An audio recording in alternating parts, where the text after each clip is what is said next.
and welcome to Delicious and Nutritious. My name is Chef Jerry Levine, and I'm joined with Marcia Richards, registered dietitian from Beth Israel Deaconess Hospital in Plymouth. A special thanks goes out to PAC TV and the Center for Active Living in Plymouth, who are helping us to bring this show to all of you. I'm going to send it over to Marcia, and she'll have a few comments, and then we will do our video. Hey, good morning, everybody. Thank you for joining us. Today's topic is Let's Get Fresh. So Jerry is going to show us how to make an awesome vegetarian stir fry with tofu. And then I'll follow with some information about the benefits of eating a more plant-based or plant-forward diet. We had a request at our last show to bring back Stump the Chef. So when we do our question and answer time, we will have a Stump Jerry question. And so far, we haven't stumped him. So we'll see how we do today. I do a lot of studying. He studies a lot. Yes, a lot of reading. He's a very, very versatile chef, like a Renaissance man. Thank you. All right, so let's watch this delicious, mouth-watering vegetarian stir fry. What we're going to do is we're going to do a vegetarian tofu stir fry. And this is very simple, very straightforward. There are a number of ingredients, and that's what gives the complexity to it. Okay, what is tofu? Tofu is just soybeans that have been ground up and some liquid added to it, and then it's put into a mold, and it comes in a block about like this, and it comes in different degrees of density. So the one I'm using, which happens to be right here, and you can stare at it, and this one is what is called firm or extra firm, and then it goes down to the tofu that is really has very little texture to it, and it comes apart, but that's all right. It's good in soups and so forth. Okay, first thing that we do with the tofu is we do something called hardening. And hardening basically is after I've cut it up into the sizes that I want, then I put it into simmering water for 2 to 3 minutes. The purpose of that is that I'm trying to get the tofu to stay together and not fall apart. And I want to see the edges, and I want to see 90-degree angles because it looks better. Okay, so what do we have here? We have a type of mushroom, and this is a shiitake. And if you'll notice that this is the dried shiitake, which is what I started with. And you can hear this. It's hard like the rock, and you can see the bottom of it. And it's got a stem, which is even harder than the rest of it. And now what I've done is I've soaked this in warm water for a half hour. Now, take a look at this. See how nice and soft it is? All right. So what we've accomplished is we've softened the mushroom, but we still have the flavor. Okay. Now, when we are finished softening it, we want to cut out the stem because the stem never gets soft. And so that's what I do. Now, next we are going to have, these are baby bellas. It's a different type of mushroom with a totally different flavor profile. Next, we have bamboo shoots, snow peas, our tofu that we've already talked about, bok choy, and right here, this is what I call a neutral oil, which is canola oil. And the reason I call it neutral is because it has little or no flavor to it, and that's what I want. I want an oil that acts like an oil, but it doesn't taste like anything. And it has a high flash point. Okay, we got a little salt, we got a little sugar, and we really do have a little bit of sesame seeds. And I want to show you another oil, because this is a very different oil. And I'm going to put up our canola again. Now, you can see the difference in the colors of these two oils. Look at how dark this is. This is sesame oil that has been roasted. The purpose of roasting is to bring out flavor. And this is very different. Roasted sesame oil is not like sesame oil. It doesn't taste like it at all. So let's us get ready here and fire up our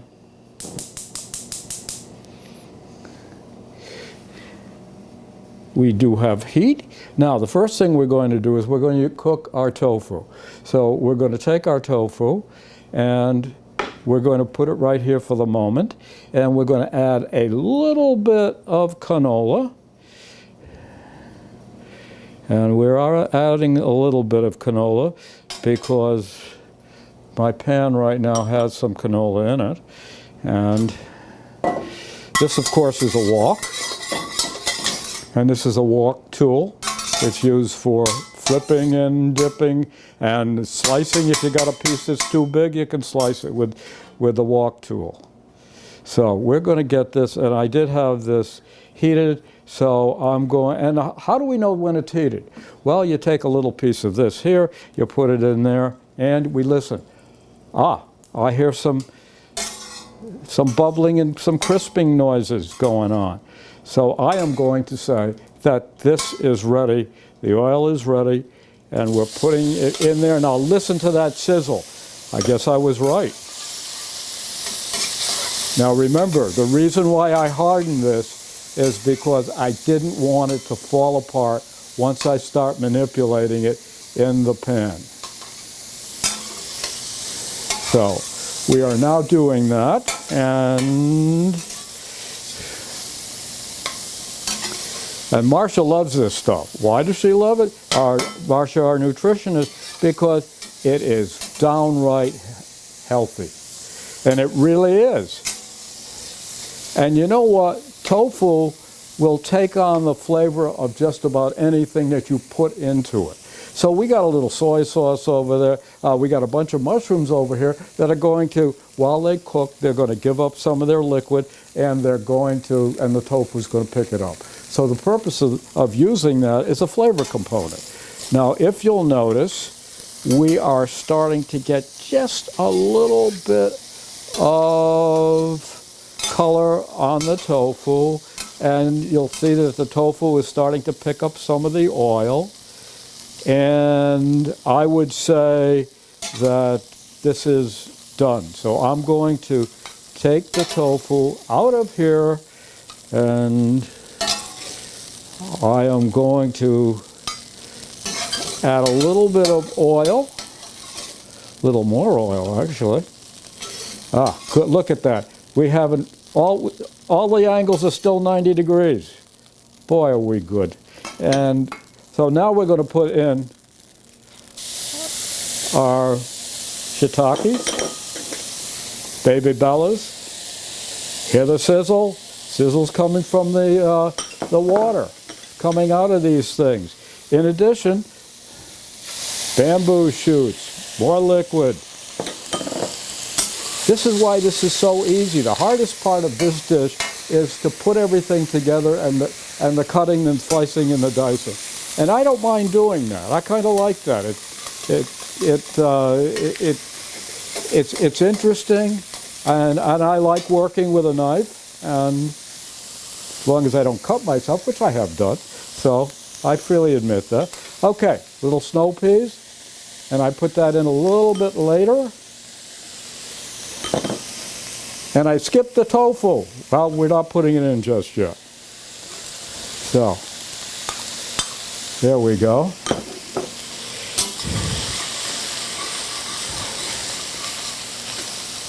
I want to add just a wee bit of our neutral canola oil.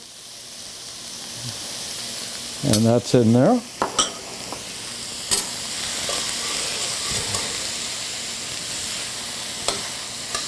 And this will take just a few minutes to cook.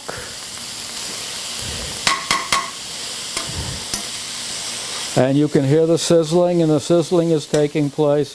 Now I'm going to add the tofu. Come on, get in there. There you go. Little salt.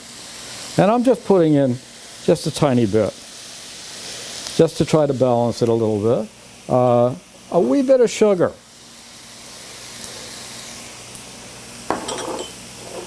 Some soy sauce. And this is low sodium soy sauce. And we're going to finish it in a minute with a really nice, flavorful roasted sesame oil. And that is going to be done. Now, what do we do with these things? Well, we can't toss them in there because they'll never get soft. So we're just going to hang on to them for the next stir fry that we make. And let me do some smelling. Yes, I like it. It's coming. But I think it is just a wee bit dry, so I want to put in a little bit of low sodium chicken stock.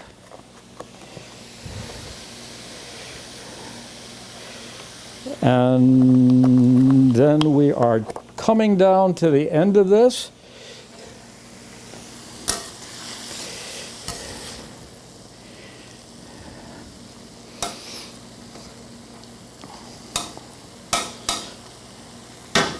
Question, what do we serve this on? Well, it can be served on rice. It can be served on couscous. It can be served on a number of things. Today, we're going to serve it on noodles. So, this is the noodle that you get in the package that we all had as college students because we couldn't afford anything else to eat. So, we are now going to plate. Turn that off and bring it over here like this. And we start plating. One of my favorite things. I like to see things, how they come out. And we are plating. God, does this smell good. One of these days, we're going to have smell-o-vision.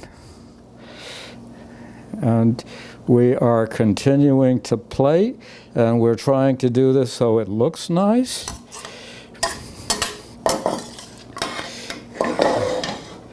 And we are finishing the plating, and that is it. And what we want to do is to try to get the little bits and pieces so they're more in the center. And we now have a lovely dish of stir-fried tofu, oriental vegetables on noodles. And how would we serve that? Well, we would serve it by taking a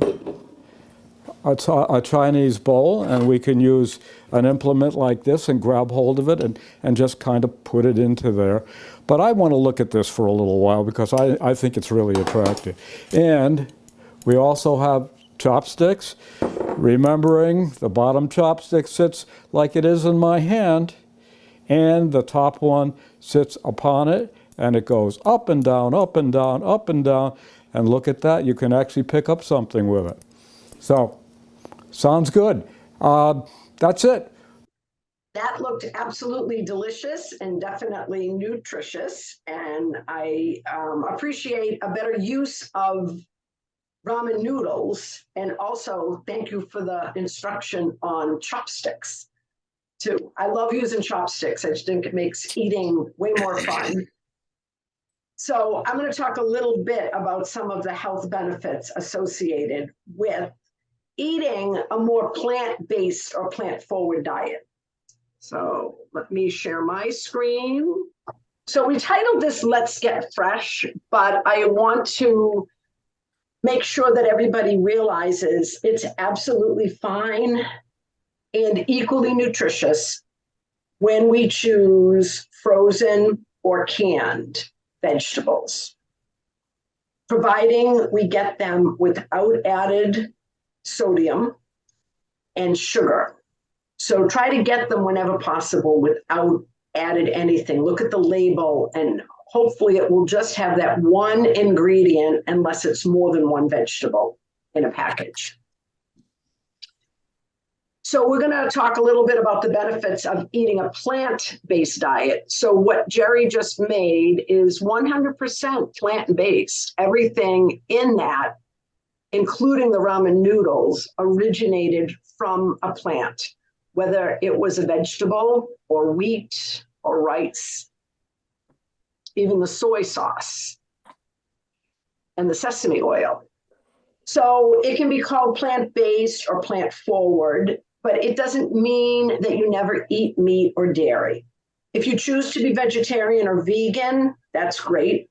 But even just adding some more plant-based and less animal products has been shown to be very beneficial to our health. So what you want to do is choose more plant-based foods like fruits. They can be canned without added sugar, maybe in their own juice or in pear juice or even in water, frozen or fresh. Dried is also good. Try to get them dried without added sugar. Vegetables, fresh, frozen, canned. Adding more nuts, seeds, and oils like the canola oil or sesame oil, olive oil, there's avocado oil, walnut oil, so many different oils that we can choose from. And vegetable oil and safflower and corn are all fine too. Try to incorporate more whole grains. It's recommended that we try to get 50% of our grains as whole grains, whether that be rice or cereal or crackers or noodles or bread. Doesn't have to be 100% of what we eat as whole grain. If you want it to be, that's fine. But even just adding some more whole grains is going to be beneficial. There's nutrients in whole grains that get stripped out when grains become refined white products. They add those nutrients back in as a supplement, so to speak. But it's so much more beneficial to get the food as a whole food with all of its nutrients intact. And then my favorites too, legumes and beans, lentils, peas, kidney beans, garbanzo beans or chickpeas, white northern beans, black-eyed peas, so many choices. And if you don't like one, try another because they all have their own flavor profile. You can get them dry and soak them, or you can get them canned, rinse them, and use them that way as a convenience. Very inexpensive, very versatile, very nutritious. All of these thoughts are also consistent with the Mediterranean diet or the Mediterranean way of eating. And this year, again, the Mediterranean diet was voted the healthiest way to eat. And I don't even like to call it a diet. It's a way of eating. And people who live along the Mediterranean Sea tend to have much less chronic disease compared to those consuming a more American type of a diet. So a diet or a way of eating that's richer in plant-based and fruits and vegetables, more fish and less fattier animal meat. We're going to talk a little bit more about that as well. So the benefits have been proven through research. Initially, there were large population studies showing that people that live along the Mediterranean Sea tend to be healthier. But now there's some randomized clinical trials that are also indicating reductions in heart disease, metabolic syndrome, diabetes, certain cancers, specifically colon, breast, and prostate. And they're also finding that older adults tend to be less frail and have better mental health and physical function when they eat a more plant-based diet. So there's a lot of good reasons to eat this way. I'd like you to pick one or two ways to get started on eating this way. First and foremost, eat lots of vegetables. try Jerry's recipe. Try to change the way you think about meat. We don't have to have it at every meal on every day. We can have tofu, we can have beans, we can choose more fruits, more vegetables. Choose healthy fats like canola, olive, avocado. Cook a vegetarian meal once a week. Can be a bean chili, can be Jerry's recipe. Try to have whole grains, maybe at breakfast. Have them at any meal, but maybe if you're getting started, just try having a whole grain piece of toast or an English muffin, maybe with some peanut butter on it. Go for the greens, try to have something green as much as possible. Lettuce, kale, collards, broccoli, Brussels sprouts. Lots of folate and B vitamins in greens, which have been shown to be very beneficial for heart health and brain health. Try to build a meal around a salad. Have that be the meal and top it with a protein, whether it be tofu or salmon, tuna, a couple of eggs. And try having fruit for dessert to satisfy your sweet tooth. Grilled pineapple, a baked apple, baked pear, parfait with some frozen fruit, maybe a little dot of yogurt. Lots of simple ways to get started on this. So I hope you decide to pick one or maybe two to start with today. I want to finish up with a brief analysis comparing Jerry's stir fry to a convenient stir fry that you might buy at a store. So Jerry's calories a little bit higher, but that's because it had the noodles in it. Carbohydrate is about a third, and that's going to be beneficial for anybody watching their glucose or blood sugars or weight.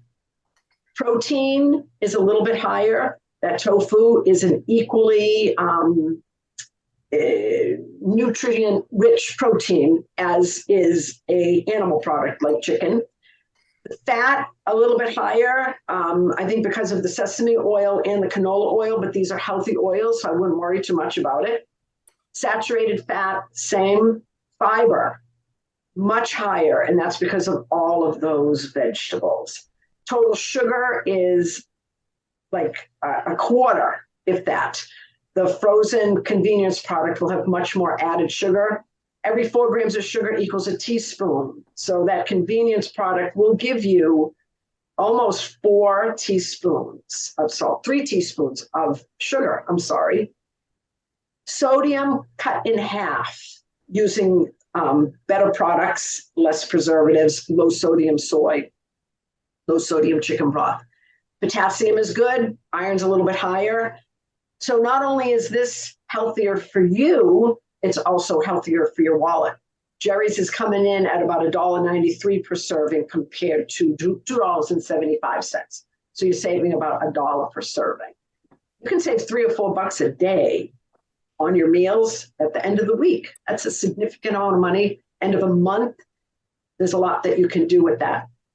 So I hope that this helps to initiate some thoughts in your mind that maybe you could add some more fruits or vegetables to your diet. And I think we probably have time for some questions. I don't know if anyone, should I start with Jerry Stump the Chef? Let's do Stump the Chef. All right, so I've been listening to the news on the radio the past couple of days, as I always do, and a study has been reviewed. And this study evaluated the most contaminated surfaces in the kitchen after preparing a turkey burger. So Jerry, do you have any thoughts on what substance or surface in the kitchen became the most contaminated while people were creating this turkey burger? Yes, I think I do. And what I would say is one of my favorite terms, which is called cross-contamination. It basically means you're doing something with your hands or your knife or whatever, and you stop that with whatever you're cutting, and you go with your hands that have not been properly washed, and you grab something like a jar of dried garlic off your shelf. And so what's on your hand? You've got some turkey on your hands. Now it gets on the container of garlic, dried garlic, and ultimately once you put that down and you pick up the parsley, and it gets onto that. So I think cross contamination is really critical, and I want to bring something else on, is that the sink that we put our dishes in is really a very good source of bacteria. Yeah. So you want to make sure that it's properly cleaned. You're using hot water, you're using soap, and you got my answer. So once again, we were unable to stump Jerry that spice jars were the most contaminated in this particular study. And the study was designed to look at surfaces that aren't usually evaluated. Number 2 was the cutting boards, and number 3 was the trash can. So I did immediately wipe all my spices down after I read this. But I also want to comment that setting your prep stage up the way Jerry does at mise en place, that would reduce the cross-contamination, right? If you're getting all of your stuff together before you started to handle the food. And you wash your hands. And you wash your hands, yeah. And this was a turkey burger, so you're making the patty. So they wanted to set this study up to be to really reflect a high-risk contamination kind of thing. So I thought it was really interesting.